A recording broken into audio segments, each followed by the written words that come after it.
Hello everyone, কথা ধারাবাহিকের আজকের পর্বে আপনারা দেখবেন কথা এভিকে বলে মান্ডবীকে কোনো ব্লাইন্ড স্কুলে ভর্তি করিয়ে দিতে। তারপরে এভি তাতে রাজি হয়ে যায়। কথা বলে আমি নিজে ওকে ছাড়তে যাব আর নিজেই গিয়ে ওকে নিয়ে আসব। তারপরে এই কথাগুলো চিত্রা শুনতে পেয়ে ম্যান্ডিকে জানায়। ম্যান্ডি বলে আমি কিছুতেই যাব না। চিত্রা বলে তুমি যেভাবে অভিনয় করছো ফাটিয়ে দিচ্ছ, কিন্তু তুমি ব্লাইন্ড স্কুলে যাবে আর পেছনের গেট দিয়ে বেরিয়ে চলে আসবে, আমরা ক্যাফেতে দেখা করব। আর এদিকে ম্যান্ডি সেটা শুনে নাচতে থাকে। কথা চলে এলে সে গানটা চেঞ্জ করে কীর্তন লাগিয়ে দেয়। এদিকে পরের দিন কথা আর জুনি মিলে মান্ডবীকে ব্লাইন্ড স্কুলে নিয়ে যায় আর সেই টিচারের কাছে দিয়ে আসে। টিচার বলে 3 ঘন্টা পরে আবার ওনাকে এসে নিয়ে যাবেন। তারপরে পড়ানোর সময়ে ম্যান্ডি চিত্রার ফোন পেয়ে সে লুকিয়ে সেখান থেকে বেরিয়ে চলে আসে। এদিকে কথা জুনিকে বলে আমি কিন্তু মান্ডবীকে একটু বিশ্বাস করতে পারি না, একটু যাই না, একটু গিয়ে দেখে আসি।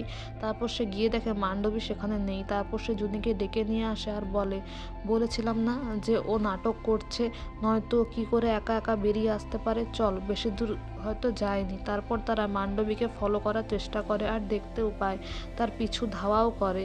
কিন্তু জুনি বলে দেখ ও কিন্তু চোখে চশমাটাই পরে আছে, ও অন্ধ না হলে কেন পরবে। তখন কথা বলে কিন্তু ওর চলনটা দেখ, অন্ধ মানুষ এভাবে হাঁটতে পারে না, কত আত্মবিশ্বাসের সঙ্গে হাঁটছে।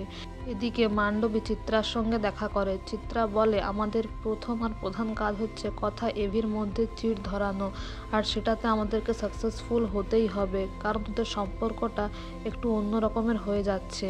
তখন মান্ডবী বলে হ্যাঁ নিশ্চয়ই। আর চিত্রা বলে এবার যদি কথা আমাদের মাঝখানে বাধা দেয় ওকে আমি শেষ করেই ছাড়বো।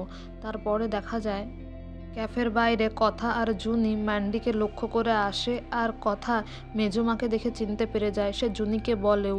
জুনি প্রথমে বিশ্বাস করতে চায় না, পরে অবশ্য তারা ক্যাফেতে গিয়ে খুঁজে দেখে মান্ডবী আর চিত্রা সেখান থেকে বেরিয়ে গেছে। অবশ্য একটা বিল পায় যেখানে শ্রীগুহ চিত্রা গুহের নাম লেখা আছে।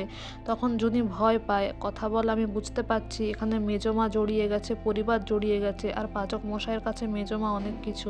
ঠিক আছে, আমি খেয়াল রাখবো, পারিবারিক কোনো সম্পর্ক খারাপ আমি হতে দেব না।